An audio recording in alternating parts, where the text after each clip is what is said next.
سبق نمبر 39 سورہ نور کی آیت کریمہ نمبر 32-33 میں اللہ تبارک و تعالی نے پہلی بات اس سبق کی جو ہے وہ بے نکاحوں کے نکاح کرانے کا حکم اس میں مذکور ہے۔ اللہ تبارک و تعالی فرماتے ہیں وَأَنكِحُوا الْأَيَامَ مِنكُمْ وَالصَّالِحِينَ مِنْ عِبَادِكُمْ وَإِمَائِكُمْ، تم میں سے جن مرد و خواتین کا نکاح نہیں ہوا، ایامہ کا معنی ہے ایامہ ان مرد اور عورت کو کہتے ہیں جس کا نکاح نہ ہوا ہو، تو اللہ فرماتے ہیں نکاح ان کا کراؤ۔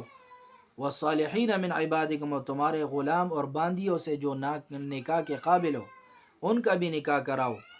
يَكُونُوا فُقَرَاءَ يُغْنِهِمُ اللَّهُ مِنْ فَضْلِهِ، اگر یہ تنگ دست ہو تو اللہ انہیں اپنے فضل سے غنی کر دے گا۔ وَاللَّهُ وَاسِعٌ عَلِيمٌ، اللہ بہت وسعت والا ہے، سب کچھ جاننے والا ہے۔ وَلْيَسْتَعْفِفِ الَّذِينَ لَا يَجِدُونَ نِكَاحًا حَتَّى يُغْنِيَهُمُ اللَّهُ مِنْ فَضْلِهِ، جن لوگوں کو نکاح کے مواقع میسر نہ ہو تو انہیں پاک دامن رہنا چاہیے یہاں تک کہ اللہ انہیں اپنے فضل سے بے نیاز نہ کر دے۔ لہٰذا اس آیت کریمہ سے ثابت ہوتا ہے کہ جو بے نکاح مرد اور عورت ہو ان کی نکاح کراؤ۔ نمبر 2 حدیث مبارک شعب الایمان للبیہقی جلد نمبر 5 صفحہ نمبر 254 باب الاقتصاد فی النفقہ میں حدیث مبارک ہے کم خرچ کرنے والے نکاح کی فضیلت کے بارے میں۔ عن عائشہ رضی اللہ عنہ قال النبی صلی اللہ علیہ وسلم ان اعظم النکاح برکتا ایسرہ موعونتا، سب سے برکت والا نکاح وہ ہے جس میں خرچ کم ہو۔ نمبر 3 عقائد میں سے چند عقائد، سنت و بدعت اور بعث بعد الموت کا بیان۔ عقیدہ نمبر 1، ایمان اس وقت درست ہوگا جب کہ اللہ اور رسول کی سب باتوں کو آپ سچا جانیں، سچا سمجھیں اور ان سب کو مان لیں۔ اللہ اور رسول کی کسی بات میں شک کرنا یا اس کو جھٹلانا یا اس میں عیب نکالنا یا اس کا مذاق اڑانا، ان سب باتوں سے ایمان ختم ہو جاتا ہے۔ عقیدہ نمبر 2، قرآن و حدیث کے کل واضح مطلب کو نہ ماننا اور اس میں اپنی مطلب کے معانی گڑنا بددینی کی علامت ہے۔ عقیدہ نمبر 3، گناہ کو حلال سمجھنے سے ایمان جاتا رہتا ہے۔ اول تو گناہ کے قریب بھی نہیں جانا چاہیے، لیکن اگر بدبختی سے اس میں مبتلا ہو جائے تو اس گناہ کو گناہ ضرور سمجھے اور اس کی برائی، اس کا حرام ہونا دل سے نہ نکالے، اور ورنہ ایمان سے ہاتھ دھو بیٹھیں گے۔ لہٰذا گناہ کو گناہ سمجھنا۔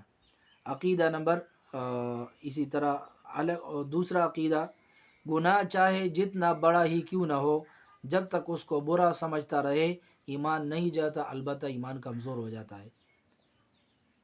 ایک اور عقیدہ، اللہ سے بے خوف اور نڈر ہو جانا یا نا امید ہو جانا، یہ کفر ہے۔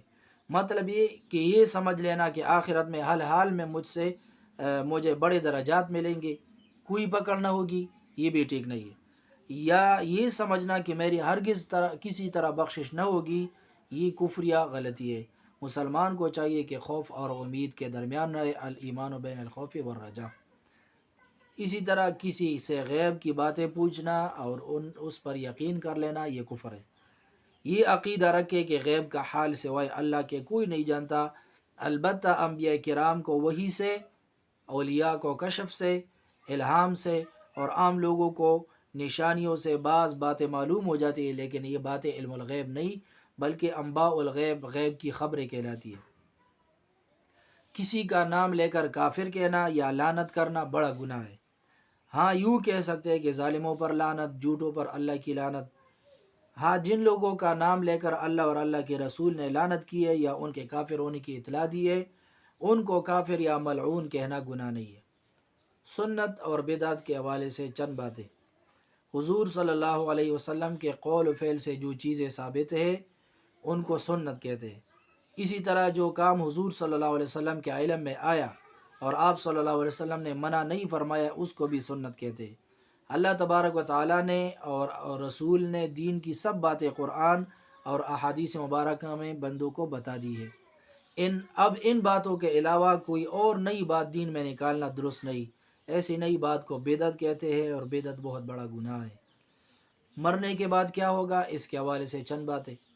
جب آدمی مر جاتا ہے، اگر قبر میں دفن کیا جائے تو دفن کے بعد، اگر دفن نہ کیا جائے تو جس حال میں بھی ہو اس کے پاس 2 فرشتے آتے ہیں، ان میں سے ایک کا نام منکر، دوسرے کا نام نکیر ہے۔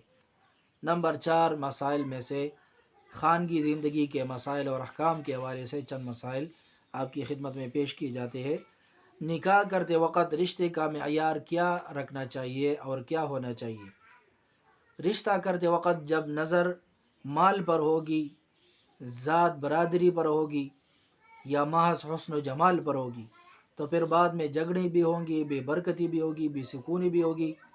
اور اگر نظر سیرت و کردار پر ہوگی، نیکی اور دینداری پر ہوگی تو اس رشتے میں اللہ کی طرف سے برکتیں بھی ہوتی ہے اور محبتیں بھی بڑھتی ہے۔ شوہر کے کرنے کے کام کیا ہے وہ آپ کی خدمت میں پیش کی جاتے ہیں۔ نمبر 1 گھر میں ہمیشہ مسکراتے رہنا۔ نمبر 2 بیوی کے اچھے کاموں کی تعریف کرنا۔ نمبر 3 بیوی کے کاموں میں اس کا ہاتھ بٹانا۔ نمبر 4 کبھی کبھی بیوی کو تحفہ دینا۔ نمبر 5 بیوی سے محبت کا اظہار کرنا۔ نمبر 6 دل لگی اور دل جوئی کی باتیں کرنا۔ نمبر 7 تحمل مزاجی اختیار کرنا۔ نمبر 8 گھر میں شریعت کی پابندی کروانا۔ نمبر 9 بیوی کو جان، عزت اور ایمان کا تحفظ دینا۔ نمبر 10 بات بات پر طلاق کی دھمکی نہ دینا۔ نمبر 11 دوسری شادی کی دھمکی نہ دینا۔ نمبر 12 بیوی کے لیے اپنی مصروفیات میں سے وقت نکالنا۔ نمبر 13 بیوی کے لیے پابندی اور اپنے لیے آزادی اختیار نہ کرنا۔ نمبر 14 بیوی پر الزام نہ لگانا۔ نمبر 15 بیوی کے رشتہ داروں سے اچھا سلوک کرنا اور بے اعتنائی نہ برتنا۔ 5ویں بات نکاح کا مبارکباد دیتے وقت کی دعا۔ سنن ابی داود جلد نمبر 1 صفحہ نمبر 290 کتاب النکاح میں موجود ہے۔ بارک اللہ لک و بارک علیکما و جمع بینکما فی خیر۔